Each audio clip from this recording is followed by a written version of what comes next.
আসসালামু আলাইকুম রহমতুল্লাহ বরকাতুহ। আলহামদুলিল্লাহ ওয়াসসালাতু ওয়াসসালামু আলা রাসূলিল্লাহ ওয়া বা'দ। বোন, এই যে তুমি একটা ছেলের সাথে সম্পর্কে জড়াচ্ছ, এই ছেলেটা ওই ছেলে যে তোমাকে বিয়ে না করে তোমার সাথে সম্পর্কে জড়াইছে। তোমাকে এদিক সেদিক আনাচে কোনাচে, বাহিরে, পার্কে, কত জায়গায় ডাকে। মোবাইলে তার কত ধরনের আবদার। তোমার কাছে এটা প্রেম মনে হয়, অথচ তুমি আর সে স্বামী স্ত্রী নও। একবার ভেবে দেখো, তোমাকে বিয়ের পর অন্য একটা মেয়ের সাথে সেম যদি সে করে, তুমি পরকীয়া বলবে আর সে বলবে পুরুষ একাধিক বিয়ে করতে পারে। কিভাবে? যেমন তোমাকে বিয়ের পূর্বে সে তোমার সাথে 4 বছর 5 বছর জানা ব্যভিচার, যেটাকে তোমরা প্রেম বলেছ, একইভাবে অন্য একটা মেয়ের সাথে সে 4 বছর 5 বছর সম্পর্ক রাখবে। তুমি বলবা পরকীয়া, সে বলবে পুরুষ একাধিক বিয়ে করতে পারে। বোন আমার, তুমি তোমার স্বামী ছাড়া যে পুরুষের সাথে ঘনিষ্ঠ হও, সে একটা দুশ্চরিত্র পুরুষ। সে ওই কাপুরুষ যার এতটুকু ক্ষমতা নাই বিয়ে করবে বলতে পারে, যার এই যোগ্যতা নাই তোমার বাড়িতে বিয়ের প্রস্তাব পাঠালে সে রাজি হবে। তোমার বাবা, ভাই, আত্মীয় স্বজন এরা রাজি হবে, তার যোগ্যতা নেই। বিষয়টা আমি অর্থ দিয়ে বিচার করছি না। ইভেন তার চরিত্র সুন্দর নেই, তার চলাফেরা সুন্দর নেই, তার শিক্ষা দীক্ষা সুন্দর নেই, তার বখাটেপনা আছে। তোমার বাবা অথবা মা, আত্মীয় স্বজন হয়তো রাজি হতো সে দরিদ্র হলেও, যদি তার চরিত্র ভালো হতো, যদি সে ভদ্র, নম্র ও সুশিক্ষিত হতো। অর্থ হয়তো তারা স্যাক্রিফাইস করতে পারতো, যে ছেলে শিক্ষিত, একসময় চাকরি পাবে বা কিছু করবে, ভদ্র মেয়ে আমার সুখী হবে। মনে রাখবা বোন আমার, বিবাহের পূর্বে তুমি যত ছেলের সাথে তুমি ঘনিষ্ঠ হয়েছ, প্রত্যেকটা ছেলে দুশ্চরিত্র। বিবাহের পরেও তার চরিত্র ভালো হবে না। কারণ 4 বছর তোমার সাথে জেনা করার পরে বিয়ে করলে যদি তার চরিত্র খারাপ না হয়, তোমাকে বিয়ে করে আরো 10টা মেয়ের সাথে 400 বছর নষ্টামি করলে চরিত্র খারাপ সে নিজের কেন মনে করবে বলতে পারো? তোমাকে বিয়ে না করে যদি পার্কে ডাকে, মোবাইলে নানা আবদার করে, এখানে সেখানে আনাচে কোনাচে ডাকে, তাহলে তোমাকে বিয়ে করার পরেও অন্য একটা মেয়েকে বিয়ে না করে সেম কাজ যদি সে করে, কোন যুক্তিতে সে নিজেকে দুশ্চরিত্র মনে করবে আমাকে বলতে পারো? বোন আমার, তুমি কত বোকা। তুমি তোমার ভাবির সাথে নিজের আন্তরিকতা শেয়ার করো, অথচ তোমার ভাবি তোমার আপন হবে না, আবার তোমার পরও না। সে তোমার পরম আত্মীয়। তোমার তার সাথে যৌক্তিক সম্পর্ক থাকা উচিত, আত্মার সম্পর্ক কখনো গড়ে উঠবে না। আমি বলছি না সবাই এরকম হবে, তবে বেশিরভাগ তোমার ভাবি তোমার সাথে আত্মার সম্পর্ক করবে না। যেমন তুমি একটা উদাহরণ নাও, তুমি মনে করো তোমার ভাবি তোমাকে মায়ের মতো আদর করবে, বড় বোনের মতো আদর করবে, বড় ভাই মায়ের মতো হয়, নানা কত কিস্সা কাহিনী তুমি বলো, আর তুমি মনে মনে তার থেকে অনেক বেশি কিছু আশা করো, আর তুমি যা আশা করো তা তো তুমি পাওই না, বরঞ্চ তুমি এর উল্টাটা পাও। যেমন তোমার ভাবি তোমাকে হিংসুক মনে করবে, সে তার সুখের সংবাদ তোমাকে দিবে না, সে তার সুখের সংবাদ তোমাকে দিবে না। ধরে নাও একটা মেয়ে যদি সে গর্ভবতী হয়, তাহলে সে 40 থেকে 45 দিনের মধ্যে সে নিজে জানতে পারে সে গর্ভবতী হয়েছে। দেখা যাবে তোমার ভাবি এটা সবাই, যারা তার একেবারেই আপন, যে সে যাদেরকে মনে করে, সবাইকে জানাইছে। তুমি জানতে পারবা কতদিন পরে? 6 মাস পরে। হতে পারে বাচ্চা হওয়ার সময় জানছো, হতে পারে 4 মাস পরে জানছো, হতে পারে তুমি তৃতীয়, চতুর্থ, পঞ্চম কারো থেকে শোনার পরে বিশ্বাস করনি, কারণ তোমরা একই বাসায় থাকো, প্রতিদিন তোমাদের যাওয়া আসা হয়, অথবা মাঝে মধ্যে তোমাদের যাওয়া আসা হয়। তবে তোমার মা সেই ঘরে বসবাস করে, তোমার বাবা সেই ঘরে বসবাস করে, তোমার ভাই, তুমি সেটা জানবা না, কারণ সে তোমার ভাবি। তুমি তোমার স্বামীর সংসার নষ্ট করো ভাইয়ের জন্য, কিন্তু তুমি কি কখনো শুনেছো কোনো ভাবি তার সংসার নষ্ট করেছে ননদ অথবা নন্নসের জন্য? তোমরা কি বলো এটাকে? আমাদের এলাকায় স্বামীর বড় বোনকে নন্নস বলে, স্বামীর ছোট বোনকে ননদ বলে, ননদ ননাই কিছু একটা। তুমি কি কখনো শুনতে পেরেছো এটা? যত তুমি তোমার ভাইয়ের জন্য স্বামীর সংসারে যত ভেজাল, যত স্বামীকে তার পরিবার থেকে দূর করো, কোনোদিন কি তোমার ভাবি তোমার জন্য এরকম করেছে? করে না। কারণ মেয়েরা তার শ্বশুর বাড়িতে শুধু তার স্বামীকে আপন মনে করে, আর কাউকে আপন মনে করে না। ওয়ালাইকুম আসসালাম ওয়া রাহমাতুল্লাহ। হ্যাঁ, মেয়েরা মেয়েরা মানে স্বামীর বাড়িতে শুধু স্বামীকে আপন মনে করে, আর কাউকে আপন মনে করে না। সো তুমি বোকা, তুমি কখনো এটা আশা করবা না যে তোমার ভাবি তোমাকে এটা খেতে বলবে, ওইটা খেতে বলবে, তোমাকে এটা করবে সেটা করবে। বড় বোন নো, সে তোমার পরমাত্মীয়, শ্রদ্ধেয়, তাকে তুমি মূল্যায়ন করবা, শ্রদ্ধা করবা। তার জীবন সে বাঁচবে, তোমার জীবন তুমি বাঁচবা। সে যদি তোমার উপকারে আসে তার কৃতজ্ঞ হও, সে যদি তোমার উপকারে না আসে তার প্রতি ক্ষোভ রাখার কোনো কাজ নেই। কেমন? সো আমার বোনদের প্রতি আমি এই নসিহাগুলো উৎসর্গ করলাম।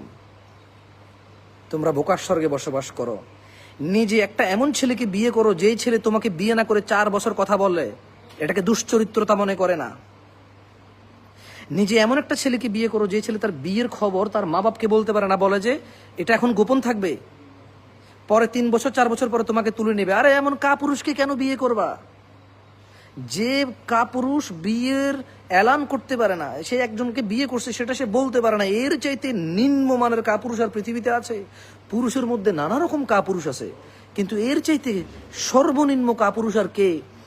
যে কোনো মহিলাকে বিয়ে করে এবং বলে যে আমি এখন বলতে পারবো না যে আমি বিয়ে করছি। এমন কাপুরুষকেও কোনো মেয়ে নির্বাচন করে, এরপরে 6 মাস বছর যাওয়ার পরে বলে যে ও আমার খোঁজ রাখে না, এখন বলছে ওর আগের বউ মানে না, এখন বলছে ওর বাবা মানে না, এখন বলছে ওর মা আত্মহত্যা করবে, ওর বাবা ওর মাকে তালাক দেবে, ও আমাকে নিতে পারবে না, কান্নাকাটি করছে, ওর বড় ভাই মামলা দেবে, ওর আগের বউ মামলা দেবে। হুজুর আমি কি করব? তুমি এক বোকা মেয়ে, গর্ধব তোমার মাথায় গোবর। তুমি দুশ্চরিত্র ছেলেকে বিয়ে করে চরিত্র কামনা করো। তুমি হচ্ছ ওই বোকা, যেই বোকা নিজে বিয়ে না করে একটা পুরুষের সাথে কথা বলার পরে ওই পুরুষকে প্রেমিক বলো, দুশ্চরিত্র বলো না, অথচ একই পুরুষ অন্য মহিলাকে বিয়ে না করে কথা বললে তাকে দুশ্চরিত্র বলো। তোমার সাথে যদি জানা ব্যভিচারে লিপ্ত হয় তাহলে পুরুষ প্রেমিক, আর অন্য কারোর সাথে জানা ব্যভিচারে লিপ্ত হলে পুরুষ দুশ্চরিত্র। তুমি হচ্ছ সেই বোকা মেয়ে। আই এম সরি, আমার মুখ বাঁকা হয়ে যায়। I am very sorry sister, বোন আমার, আমি আন্তরিকভাবে ক্ষমা চাচ্ছি। আমার মুখ বাঁকা হয়ে যায়, আমার হাত পা নড়ে চড়ে, আমার রক্ত সঞ্চালনের গতি বেড়ে যায় তোমাকে নিয়ে এগুলো বলতে গেলে। আমার উচিত টেলিভিশনে ইন্টারনেটে অনেক সুন্দর করে কথা বলে অনেক হুজুররা, ওইরকম করে বলা হয়, তো আমি পারি না। আমি এইসব বিষয়ে কথা বলতে গেলে পারি না সুন্দর করে বলতে, আমি কি করব বলো? আর ওই যে ওই ছেলে, ও তো কাপুরুষ যে বিয়ের ঘোষণা দিতে জানে না। হ্যাঁ, এই পৃথিবীতে লক্ষ কোটি মানুষ, এক এক দেশের মানুষ এক এক রকম। রাস্তায় বের হলে একটা ছেলে যদি মেয়ের দিকে তাকায়, মেয়ে পছন্দ হতেই পারে, কিন্তু এখন ও কত বোকা বলে যে একেই বিয়ে করতে হবে, ওর পছন্দ হইতেই পারে, কেন হবে না? পুরুষ মেয়ের প্রতি আকর্ষণ আছে, এটাই তো স্বাভাবিক। এই জন্যই তো আল্লাহ সংযত হইতে বলছে, সংযত থাকতে বলছে, চক্ষু নিচ রাখতে বলছে, ধৈর্য ধরতে বলছে, সিয়াম পালন করে তাকওয়া বৃদ্ধি করতে বলছে। নিজের বিবাহ করে অন্য অন্য জায়গায় যদি খায়েশ জাগে সেখানে যাওয়া হারাম, বউয়ের কাছে আসবে, সেই জন্যই তো, কারণ ওর ভালো লাগবে অন্য জায়গায়। বোন আমার, তুমি কি আমার কথা শুনছো? তুমি এমন বোকা হইও না যে তোমার সাথে জানা করলে প্রেমিক বলবা, অন্য কারোর সাথে জানা করলে পরকিয়া বলবা, এবং বলবা যে সে দুশ্চরিত্র, অথচ সে তোমাকেও বিয়ে না করে কিন্তু তোমার সাথে ঘনিষ্ঠ হয়েছিল। আচ্ছা বলো তো, তোমাকে বিয়ের পূর্বে যদি অনেক ঘনিষ্ঠ হয়, যদি সে চরিত্রহীন আর জানাকারী না হয়, তাহলে সে আরেকটা মহিলার সাথে যদি অনেক ঘনিষ্ঠ হয়, 2 বছর 4 বছর পর যদি তাকে বিয়ে করে, তাহলে তার চরিত্র খারাপ কি আর বলা যাবে? তার তো চরিত্র পরিষ্কার করে ফেলার জন্য বিয়ে একটা শব্দ আছে। তার জানা মতে সে যা খুশি তা করবে, বিয়ে করলে হালাল হয়ে যাবে। আরে আশ্চর্য, একটা গ্লাসের মধ্যে আমি মদ খেলাম 6 মাস, এরপরে একই গ্লাস আমি দুধ ঢেলে খেলাম, আর আমি বললাম যে 6 মাসের মদ সব হালাল হয়ে গেছে। প্রত্যেকটা প্রেমিকের যুক্তি এমন, প্রত্যেকটা জানাখোর জানাকার বদকারীর যুক্তি এমন। কি বলে যে আমি হারামকে হালাল করতে চাই। আরে হারামকে কিভাবে তুমি হালাল করবা? একটা গ্লাসে যদি 6 মাস মদ খায়, এরপরে যদি এটার মধ্যে দুধ খাওয়া শুরু করে দেয়, পানি খাওয়া শুরু করে দেয়, যখন সে দুধ খাবে আর পানি খাবে তখন সেটা হালাল। বাট আগের 6 মাস মদ খাইছে, সেটা তো গুনাহ থেকে যায়। ওই গুনার একটা মানে ক্ষমা ক্ষমা তওবা আছে, ওই গুনার জন্য ইতস্ততা আছে, ওই গুনার জন্য সংকোচ আছে, ওই গুনার জন্য লজ্জা আছে, ওই গুনার জন্য কি বলে এটাকে, ফিরে আসতে হবে তো, ওটার জন্য ক্ষমা চাইতে হবে তো, এবং আল্লাহর ক্ষমা আশা করতে হবে, আবার ভয় পেতে হবে জাহান্নামের আযাবের। What a lame logic, what a lame logic. মেয়ে বলছে আমার হাজব্যান্ড চরিত্রহীন, আমি ওর সাথে পছন্দ করে বিয়ে করছি, ও চরিত্রহীন। আরে চরিত্রহীনকেই তো তুমি বিয়ে করছো, ওর চরিত্রহীন নতুন করে বলছো কেন? তোমার কাছে কেন মনে হয় তোমার সাথে জানা করলে এটা চরিত্রহীনতার মধ্যে পড়ে না? কারণ তুমি কি জানা কি তোমার অধিক, মানে জানা গুনাহ আল্লাহ হারাম করেছে, তুমি হারাম করো নাই তো যে তোমার সাথে করলে জানা হারাম হবে না, অন্য কারোর সাথে করলে জানা হারাম হবে। জানা তো হুকুম নির্ধারণ করে তো তুমি না, আল্লাহ জানা হারাম করেছে। সো তোমার সাথে করুক আর যার সাথে করুক, এটা হারাম। বোন আমার, তুমি বোকা হয়েও না। খবরদার, তোমার ভাবিকে সম্মান করো, সালাম দাও, কাজে কর্মে হেল্প করো, তার থেকে বেশি কিছু আশা করবা না। সে তোমাকে হিংসুক মনে করবে অথবা অন্য কিছু মনে করতে পারে, ধারণা মিথ্যাতে ধারণা করলাম না। তবে সে তার সবচেয়ে আনন্দের খবর তোমাকে দিবে না। কেন দিবে না? যদি তুমি নজর লাগাই দাও, যদি তুমি মুখ লাগাও, যদি তুমি হিংসা করো, যদি তুমি কষ্ট পাও। যখন এটার গোপন থাকবে না, সারা পৃথিবীর অনেকেই আগে জানবে, তারপরে তুমি জানবা তুমি একই ঘরে থেকে। এ হচ্ছে তোমার ভাবি। সো তার থেকে বেঁচে থাকবা, তার সাথে ঝগড়া করতে যাবা না, তার মনে কষ্ট দিতে যাবা না, তার মনে কষ্ট দিতে যাবা না। তুমি তোমার ভাই আর বাপের খেলে সে মনে করবে তুমি তার শ্বশুরের আর তার জামাইয়ের খাচ্ছ। সো সে মনে করে তার জামাইয়ের মালিক সে, তার জামাইয়ের মালিক সে। সো ওই জামাই কি করবে কি করবে না, কাকে খাওয়াবে কাকে খাওয়াবে না, কাকে রাখবে কাকে রাখবে না, আপত্তি করার অথবা অনুমতি দেওয়ার অথবা উৎসাহিত করার অধিকার তার, সেটার মালিক। সো রেসপেক্ট ইউর ভাবি, তোমার ভাবিকে রেসপেক্ট করো, তার বেশি কথা মানে কষ্ট পেও না, তার এই ধরনের হিংসাত্মক আচরণে কষ্ট পেও না। বি ফর্মাল, ট্রাই করো। আমি জানি কষ্ট কর, আমি জানি পারবা না, আমি জানি চেষ্টা করতে হবে, বারবার ভুল হবে, আবার চেষ্টা করতে হবে, বাট বি ফর্মাল। কষ্ট পাওয়ার কিছু নেই, ভাবি তো, বুঝো নাই? সো এই দুইটা লেসন তোমাদেরকে দিলাম আজকে এই লাইভে। 400 জন আপনারা যারা আছেন, আমি মনে করি এই লাইভটা আপনারা এত পরিমাণে শেয়ার করা উচিত। আপনার অবিবাহিত মেয়ে, আপনার বিবাহিতা মেয়ে, প্রত্যেককে এই লাইভটা শেয়ার করা উচিত। আই ডোন্ট নো, আমি কিন্তু একবার বলি না যে এই লাইভ তাদের কাজে আসবে, বাট আমার মনে হয়েছে মেয়েদের কাজে আসবে, এই জন্য আমি বলছি মেয়েদেরকে শেয়ার করেন আপনারা, মেয়েদের পর্যন্ত পৌঁছান এই লাইভটা। আমি বলছি না যে আমার কথাগুলো একেবারে চিরন্তন সত্য, একদম লজিক্যাল, একদম মানে সবার কাজে এসে যাবে না। বাট মেয়েরা হচ্ছে ওই বোকা, যে বোকা 5 বছর প্রেম করে, মানে জেনা করে, প্রেমিক বলে। এই স্বামী যখন অন্য কোনো মহিলাকে বিয়ে না করে কথা বলে, ওকে পরকীয়া বলে যে এখন ওর বউ আছে না, আরে আসলে তখন তার আল্লাহ ছিল না, এখন ওর বউ আছে না মানে কি? ও তো বিয়ে 4টা করতে পারবে না।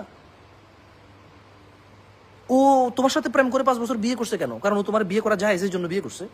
তো আরেক মহিলার সাথে কথা বলা হারাম, বিয়ে করা তো জায়েজ। আগে কথা বলবে, সেটিং করবে, জেনা করবে, ব্যভিচার করবে, বিয়ে করবে, সব হালাল হয়ে যাবে, চরিত্রের সমস্যাই হবে না আর। Isn't it? Share this video, and যারা এটা শেয়ার করবেন, যদি লাইভটা ডাউনলোড করে যারা আপনারা আপলোড করেন, আমার জামশেদ মজুমদার 2,43,000 ফলোয়ারের পেজটা একটু ট্যাগ করে দিন, যাতে অনেক মানে যারা আমাকে আমার রিয়েল পেজটা খোঁজে যাতে ফলো করে রাখতে পারে। কেমন? জাকুমুল্লাহ খায়ের, সালাম আলাইকুম রহমতুল্লাহ।